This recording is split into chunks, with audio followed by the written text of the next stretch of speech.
नमस्कार मित्रांनो, मी गणेश देवगते आपलं पुन्हा एकदा स्वागत करतोय मराठी माहितीवाला या यूट्यूब चॅनलमध्ये. मित्रांनो, प्रत्येकांना पोलीस व्हेरिफिकेशनची गरज पडत असते, तर तेच पोलीस व्हेरिफिकेशन तुम्ही घर बसल्या तुमच्या मोबाईलवरून फक्त 5 मिनिटांमध्ये कसं काढू शकतात हे मी आज या व्हिडिओमध्ये सविस्तर माहिती सांगणार आहे. तर प्रत्येक जो व्यक्ती आहे कुठे ना कुठे जॉब करत असतो, कोणत्या ना कोणत्या कारणासाठी त्यांना पोलीस व्हेरिफिकेशन लागत असतं. त्यालाच आपण पोलीस व्हेरिफिकेशन, पोलीस क्लिअरेन्स किंवा कॅरेक्टर सर्टिफिकेट असं पण आपण म्हणत असतो. तर मित्रांनो, तुम्हाला याची गरज पडते आणि ऐन टायमाला ही पोलीस व्हेरिफिकेशन कसं काढायचं आहे, काय काढायचं आहे हे माहीत नसतं. मित्रांनो, हा जर व्हिडिओ तुम्ही बघितला व ही जर प्रोसेस केली तर तुम्ही घर बसल्या स्वतःचा आणि दुसऱ्याचं पण पोलीस व्हेरिफिकेशन फक्त 5 मिनिटांमध्ये काढून देऊ शकता. तर मित्रांनो, सर्व सविस्तर माहिती या व्हिडिओमध्ये राहणार आहे. अर्ज करण्यापासून तर पेमेंटपर्यंत प्रोसेस आणि कॅरेक्टर सर्टिफिकेट काढण्यापर्यंत प्रोसेस मी तुम्हाला या व्हिडिओमध्ये सांगणार आहे. तर व्हिडिओ शेवटपर्यंत बघा आणि अशाच लेटेस्ट अपडेट आपल्या युट्यूब चॅनलवर येत राहतात. त्याच्यासाठी आपल्या युट्यूब चॅनलला सबस्क्राईब करून हा व्हिडिओ तुमच्या जास्तीत जास्त मित्रांमध्ये शेअर करा. तर मित्रांनो, चला व्हिडिओला सुरुवात करूया. त्या काही प्रकारे पोर्टलचा इंटरफेस दिसत आहे. यांच्या ऑफिशियल वेबसाईटवर ते आल्यानंतर आपल्याला एक युजर आयडी आणि पासवर्ड लागत असतो. त्याच्यासाठी आपल्याला रजिस्ट्रेशन बटनावरती क्लिक करून घ्यायचं आहे. रजिस्ट्रेशन बटनावरती क्लिक केल्यानंतर तुमचं इथं लास्ट नाव टाकायचं आहे. त्याच्यानंतर इथं मराठीमध्ये ते नाव कन्फर्म करायचं आहे. फर्स्ट नेम जे आहे तुमचं पहिले नाव ते इथं टाकल्यानंतर मराठीमध्ये कन्फर्म करून घ्यायचं आहे. नंतर वडिलांचं नाव टाकून इथं कन्फर्म करायचं आहे.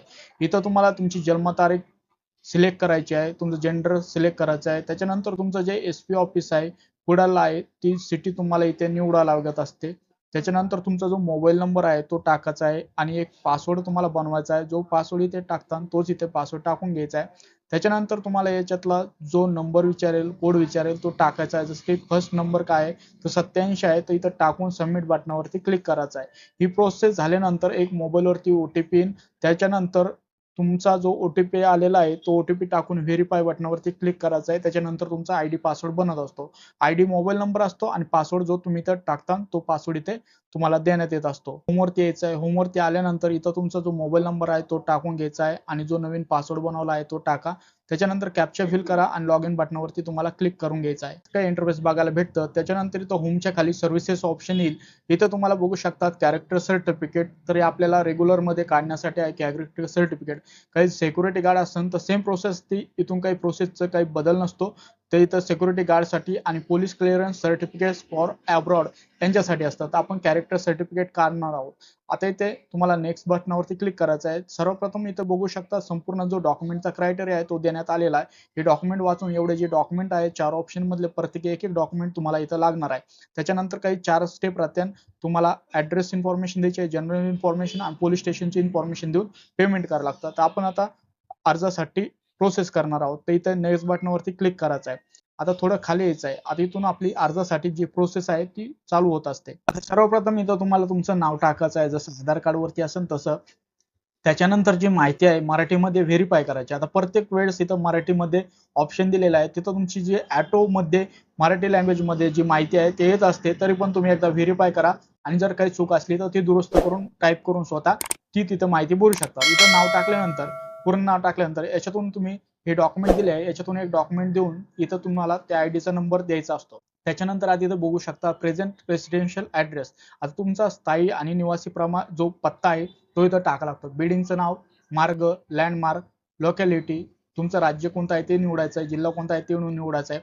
त्याच्यानंतर तालुका, त्याच्यानंतर विलेज, त्याच्यानंतर पिनकोड टाका आणि रेसिडेंट सिन्स कधीपासून तुम्ही इथे राहतात ते टाका. त्याच्यानंतर खाली आल्यानंतर प्रिव्हियस ऍड्रेस मधील जे मागील निवासी तपशील आहे तो द्यायचा असतो. हा जो ऍड्रेस आहे हा कंपल्सरी नाही, तुमचा जर असेल तर तुम्ही इथं टाकू शकतात. त्याच्यानंतर जो आपण परमनंट ऍड्रेस आहे तर ते सेम ऑफ अबोव करू शकतो. त्याच्यानंतर आता डेस्टिनेशन. आता तुम्ही कंपनीसाठी हा पोलीस व्हेरिफिकेशन काढत आहे, कोणत्या ना कोणत्या जॉबसाठी, कोणत्या ना कोणत्या कारणासाठी पोलीस व्हेरिफिकेशन काढत असतात. आणि त्याच्यानंतर जे पोलीस व्हेरिफिकेशन काढताना त्या ठिकाणी कोणत्या पदासाठी, कोणत्या डेस्टिनेशनसाठी ते पोलीस व्हेरिफिकेशन असतं ते टाकावं लागतं. त्याच्यानंतर इथं कंपनीचं नाव निवडायचं आहे. कंपनीचं ऍड्रेस तुम्हाला इथं खाली टाकावा लागतो. जसं बिल्डिंगचं नाव, मार्ग, लँडमार्क, लोकॅलिटी आणि त्याच्यानंतर राज्य निवडायचं आहे. राज्य निवडल्यानंतर इथं तुम्हाला जिल्हा निवडावा लागतो, तालुका निवडावा लागतो. त्याच्यानंतर गावाचं नाव निवडून इथं पिनकोड टाकायचा आहे. आता इथं बघू शकता particular of place where the applicants has been resident during 10 years. आता तुम्ही मागील 10 वर्षापासून कोणत्या ऍड्रेसवर राहतात त्याची थोडी माहिती द्यावी लागते. इथं ऍड्रेस टाकावा लागतो. त्याच्यानंतर कधीपासून ते कधीपर्यंत इथं दिनांक येत असते ते टाकायचं आणि इथं पुढे पिन कोड टाकून हे नेक्स्ट बटनावरती तुम्हाला क्लिक करावं लागतं. सर्वात महत्त्वाची माहिती येते. आता इथं तुमचं व्हिजिबल आयडेंटिफिकेशन जे मार्क आहे, जसं की तुमच्या बॉडीवरती तिळ किंवा काही स्कार्स असेल तर तुम्ही इथं त्याची माहिती देऊ शकतात. त्याच्यानंतर तुम्ही कुठं अरेस्ट झालेलं आहे का, कोणती केस चालू आहे का, काही तुम्हाला जे डिक्लेरेशन आहे, सर्व जे डिक्लेरेशन आहे ते नो वरती क्लिक करून घ्यायचं आहे. आता name address to person your location whom you know. आता तुम्हाला जे व्यक्ती ओळखतात, तुमच्या आसपास शेजारी जे व्यक्ती राहतात त्यांचे तुम्हाला 2 जणांचे इथं नाव टाकायचं आहे, त्यांचा ॲड्रेस टाकायचा आहे, त्याच्यानंतर इथं मोबाईल नंबर टाकून नेक्स्ट बटनावरती तुम्हाला क्लिक करायचं आहे. ही माहिती भरणं आवश्यक असतं किंवा ही क्रॉस व्हेरिफिकेशनसाठी तुम्हाला ही माहिती द्यावी लागते. शेवटची प्रोसेस आहे मित्रांनो, तुम्हाला इथं तुमची डिस्ट्रिक्ट सिलेक्ट करायची आहे आणि तुमचं जे लोकल पोलीस स्टेशन आहे या लिस्टमध्ये नाव चेक करायचं आहे. त्याच्यानंतर लोकल पोलीस स्टेशन सिलेक्ट करून इथं डिक्लेरेशन आय ॲक्सेप्ट करायचं आहे. तुमचं जे प्लेस आहे ते टाकून सेव्ह बटनावरती तुम्हाला क्लिक करून घ्यायचं आहे. आता इथे बघू शकतात असं काही ऍप्लिकेशन नंबर जनरेट होत असतो. आता याच्यानंतर जी महत्वाची प्रोसेस आहे ती डॉक्युमेंट अपलोडची. आता सर्वांना इथं लक्ष द्यायचं आहे. इथं तुम्हाला फोटो अपलोड करावा लागतो, इथं सिग्नेचर अपलोड करायला लागते आणि याच्यातून तुम्ही कोणतं पण एक डॉक्युमेंट देऊ शकता, जसं की पॅन कार्ड आणि तुमचं इलेक्ट्रिसिटी बिल किंवा रेशन कार्ड जे पण तुमच्याकडे असेल. आता ही डॉक्युमेंट अपलोडची प्रोसेस आहे ती तुम्हाला लक्ष देऊन बघायची आहे. याच्यामध्ये साईज कशी असते तर तुम्हाला हे जे फोटो आणि सिग्नेचर असतं 20 KB आतमध्ये आणि जी साईट आहे फोटोची इथे बघू शकतात तर 160 ते 212 किंवा 20 पिक्सल पर्यंत लागत असते आणि जी सिग्नेचरची साईज आहे, सिग्नेचरची जी साईज आहे तुम्हाला 256 गुणिले 64 पिक्सल मध्ये 20 KB पर्यंत इथं लागत असते आणि जे बाकीचे डॉक्युमेंट आहे ते तुम्हाला 100 KB आतमध्ये लागत असते. आता फोटो आणि सिग्नेचर कुठं क्रॉप करायचं आहे मी त्याची एक वेबसाईट तुम्हाला दाखवून देतो. तिथे जाऊन तुम्ही जे फोटो आणि सिग्नेचर आहे ते क्रॉप करून तुमचे फक्त 5 मिनिटांमध्ये हे डॉक्युमेंट अपलोड करून जो फॉर्म आहे ते पुढच्या प्रोसेसला घेऊन जाऊ शकतात. तुम्हाला इथे कोणतीही अडचण येणार नाही. भरपूर मित्रांना इथेच अडचण येते की हे डॉक्युमेंट अपलोड होत नाही किंवा सिग्नेचर ते व्यवस्थित क्रॉप होत नाही. आता तुम्हाला गुगल क्रोम वरती यायचं आहे. गुगल क्रोम वरती आल्यानंतर तुम्हाला इथं वरती असं टाकून घ्यायचं आहे. असं टाकल्यानंतर ही पहिली लिंक दिसेल यावरती तुम्हाला क्लिक करून घ्यायचं आहे. आता इथे तुम्हाला जे सिलेक्ट इमेज आहे इथं तुमचा एक पासपोर्ट फोटो सिलेक्ट केला, इथं तुमची साईज टाकायची आहे. त्याच्यानंतर रिसाईज केल्यानंतर तुम्हाला किती KB पर्यंत पाहिजे ते KBची जे साईज आहे ऑटोमॅटिक ऍडजस्ट होऊन येणार आहे. त्याच्यानंतर जो फोटो आहे तो डाउनलोड करून तुम्ही इथं अपलोड करून घेऊ शकतात. आता आपण डॉक्युमेंट कसे अपलोड करायचे हे मी तुम्हाला लगेच सांगणार आहे. Marksheet, LC, photo, signature, ration card सर्व डॉक्युमेंट आहेत. आता आपण एक एक डॉक्युमेंट सगळे KB मध्ये ऍडजस्ट करून घेतले आहे. एक एक डॉक्युमेंट आपण अपलोड करून पुढे जे पेमेंटची प्रोसेस आहे ते करून घेणार आहोत. थोडा पण व्हिडिओ स्किप करू नका कारण की अपूर्ण माहिती असली तर तुम्हाला पण अडचण इथे येऊ शकते. आपल्याकडे मेन जे डॉक्युमेंट आहे पॅन कार्ड आहे आणि दुसरं एक रेशन कार्ड आहे. अपलोड डॉक्युमेंट वरती क्लिक करायचं आहे. इथं बघू शकतात आता अपलोडला काय काय आलेलं आहे. स्कूल लिव्हिंग सर्टिफिकेट, इथं तुमचं जे SSCचं बोर्ड सर्टिफिकेट आहे किंवा तुमचा जो TC आहे तो पण चालत असतो.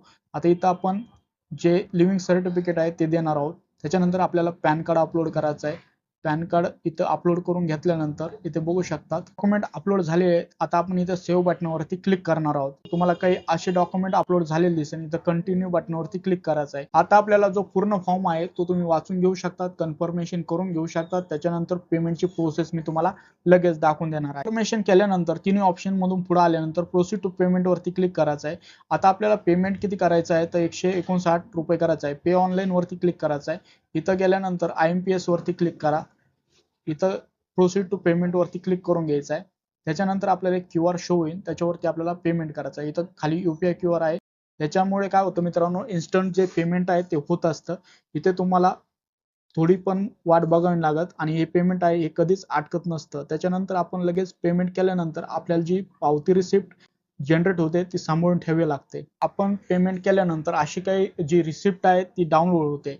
आता भरपूर जणांना जे ऍप्लिकेशन आहे ते लवकर डाउनलोड होत नाही. आता हे जे पेमेंट केल्यानंतर आपल्याला होम बटनावरती परत एकदा यायचं आहे. इथून हा ऍप्लिकेशन नंबर कॉपी करून घ्यायचा आहे. त्याच्यानंतर डाउनलोड बटनावरती जायचं आहे. प्रिंट ऍप्लिकेशन आणि प्रिंट रिसिप्ट हे दोन्ही आपल्याला इथून डाउनलोड करून घ्यावे लागते. ऍप्लिकेशन आणि रिसिप्ट हे दोन्ही पण इथं जो नंबर दिला होता तो टाकून डाउनलोड करायचे आहे. आता हे ऍप्लिकेशन 8 दिवसांमध्ये किंवा 5 दिवसांमध्ये अप्रूव्ह होत असतं. त्याच्यानंतर तुम्हाला प्रिंट ऍप्लिकेशन यावरती यायचं आहे आणि तोच ऍप्लिकेशन नंबर कॉपी करून तुम्ही इथं टाकून ते ऍप्लिकेशन जे आहे आपलं पोलीस व्हेरिफिकेशनचं जे सर्टिफिकेट आहे ते डाउनलोड करू शकतात. मित्रांनो, आता भरपूर मित्रांना अशा अडचणी येत असतात की भरपूर मित्रांना वाटतं की आपला ऍप्लिकेशन प्रोसेसमध्ये आहे किंवा अप्रूव्ह झालेलं नाही. तर तुम्हाला काय करावं लागतं त्या सिच्युएशनला? इथून हे ऍप्लिकेशन तुम्हाला डाउनलोड करून जे ऍप्लिकेशन आणि पेमेंटची रिसिप्ट आहे, ह्या तुमच्या सोबत जे केवायसी डॉक्युमेंट आहे, जे आपण अपलोड केलं आहे, ते घेऊन तुमच्या लोकल पोलीस स्टेशनला जाऊन व्हेरिफाय करावं लागतं. तिथून एसपी ऑफिसला व्हेरिफिकेशन होतं. त्याच्यानंतर अप्रूव्हल भेटल्यानंतर तुम्हाला इथं इश्यू होतं आणि इथून तुम्ही जे सर्टिफिकेट आहे ते डाउनलोड करू शकतात. डिटेलमध्ये तुम्हाला कोणत्या पण कामासाठी जे पोलीस व्हेरिफिकेशन, त्यालाच आपण पोलीस क्लिअरन्स किंवा कॅरेक्टर सर्टिफिकेट म्हणतो, हे कसं काढायचं आहे मी तुम्हाला या व्हिडिओमध्ये सर्व माहिती व्यवस्थित सांगितली आहे. ही जर माहिती तुम्हाला महत्त्वाची वाटली, आवडली तर नक्कीच या व्हिडिओला लाईक करा. हा व्हिडिओ जास्तीत जास्त तुमच्या मित्रांमध्ये शेअर करा, त्यांना पण याची मदत होईल. अशाच लेटेस्ट अपडेट आपल्या YouTube चॅनलवर येत राहतात. त्याच्यासाठी आपल्या YouTube चॅनलला सबस्क्राईब करून ठेवा. व्हिडिओ बघितल्याबद्दल आपल्या सर्वांचे मनःपूर्वक धन्यवाद.